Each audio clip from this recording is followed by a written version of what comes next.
ವಿದ್ಯಾರ್ಥಿಗಳೇ, ನಮ್ಮ ಹಿಂದಿನ ವಿಡಿಯೋದಲ್ಲಿ ನಾವು ಡೋಬೆರಿನರ ತ್ರಿಕಗಳ ಬಗ್ಗೆ ಕಲಿತಿದ್ದೇವೆ. ಇಂದು ನಾವು 1866ರಲ್ಲಿ ಜಾನ್ ನ್ಯೂಲ್ಯಾಂಡ್ ಅವರು ಮಂಡಿಸಿದ ಪ್ರಸಿದ್ಧ ಅಷ್ಟಕ ನಿಯಮಗಳ ಬಗ್ಗೆ ಕಲಿಯಲಿದ್ದೇವೆ. 1866ರಲ್ಲಿ ಇಂಗ್ಲಿಷ್ ವಿಜ್ಞಾನಿ ಜಾನ್ ನ್ಯೂಲ್ಯಾಂಡ್ಸ್ ಆ ಸಮಯದಲ್ಲಿ ತಿಳಿದಿದ್ದ 56 ಮೂಲವಸ್ತುಗಳನ್ನು ಅವುಗಳ ಪರಮಾಣು ದ್ರವ್ಯರಾಶಿಗಳ ಏರಿಕೆ ಕ್ರಮದಲ್ಲಿ ಜೋಡಿಸಿದರು. ಅವರು ಹೈಡ್ರೋಜನ್ನಿಂದ ಪ್ರಾರಂಭಿಸಿ ಥೋರಿಯಂನಲ್ಲಿ ಮುಕ್ತಾಯಗೊಳಿಸಿದರು.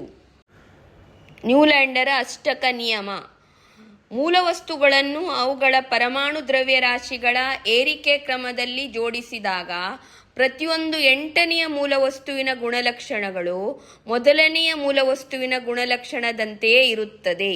ಸಂಗೀತದ ಹೋಲಿಕೆ: ಸಂಗೀತದ ಸ್ವರಗಳಲ್ಲಿ 8ನೆಯ ಸ್ವರವು ಮೊದಲನೆಯ ಸ್ವರವನ್ನು ಹೋಲುವಂತೆಯೇ ಸ ರಿ ಗ ಮ ಪ ಧ ನೀ ಸ.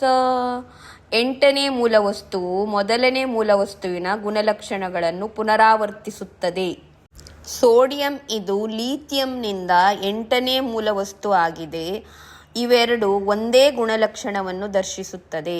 ಅದೇ ರೀತಿಯಲ್ಲಿ ಕ್ಲೋರಿನ್ ಇದು ಫ್ಲೋರಿನ್ನಿಂದ 8ನೇ ಮೂಲವಸ್ತು ಆಗಿದೆ. ಇವೆರಡು ಒಂದೇ ಗುಣಲಕ್ಷಣಗಳನ್ನು ದರ್ಶಿಸುತ್ತದೆ. ನ್ಯೂಲ್ಯಾಂಡರ ಅಷ್ಟಕ ನಿಯಮದ ನ್ಯೂನತೆಗಳು. ವಿದ್ಯಾರ್ಥಿಗಳೇ, ಈಗ ನಿಮಗೊಂದು ಪ್ರಶ್ನೆ ಇದೆ. ನಿಷ್ಕ್ರಿಯ ಅನಿಲಗಳ ಆವಿಷ್ಕಾರದ ನಂತರ ನ್ಯೂಲ್ಯಾಂಡ್ ವರ್ಗೀಕರಣವು ಏಕೆ ವಿಫಲವಾಯಿತು? ಈ ವರ್ಡ್ ವಾಲ್ ಫ್ಲ್ಯಾಶ್ ಕಾರ್ಡ್ನ ಲಿಂಕ್ ಡಿಸ್ಕ್ರಿಪ್ಷನ್ ಬಾಕ್ಸಲ್ಲಿದೆ.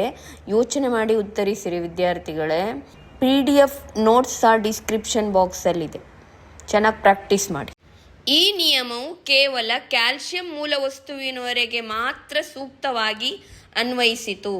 ಅದರ ನಂತರ 8ನೇ ಮೂಲವಸ್ತುವು ಮೊದಲನೆಯ ಮೂಲವಸ್ತುವಿನ ಗುಣಲಕ್ಷಣಗಳನ್ನು ಹೊಂದುತ್ತಿರಲಿಲ್ಲ. ಪ್ರಕೃತಿಯಲ್ಲಿ ಕೇವಲ 56 ಮೂಲವಸ್ತುಗಳು ಇವೆ ಮತ್ತು ಭವಿಷ್ಯದಲ್ಲಿ ಹೊಸ ಧಾತುಗಳು ಪತ್ತೆಯಾಗುವುದಿಲ್ಲ ಎಂದು ನ್ಯೂಲ್ಯಾಂಡ್ ಭಾವಿಸಿದ್ದರು. ಕೋಷ್ಟಕದಲ್ಲಿ ಮೂಲವಸ್ತುಗಳನ್ನು ಸರಿದೂಗಿಸಲು ಕೋಬಾಲ್ಟ್ ಮತ್ತು ನಿಕ್ಕೆಲ್ದಂಥ 2 ಮೂಲವಸ್ತುಗಳನ್ನು ಒಂದೇ ಜಾಗದಲ್ಲಿ ಜೋಡಿಸಿದ್ದರು.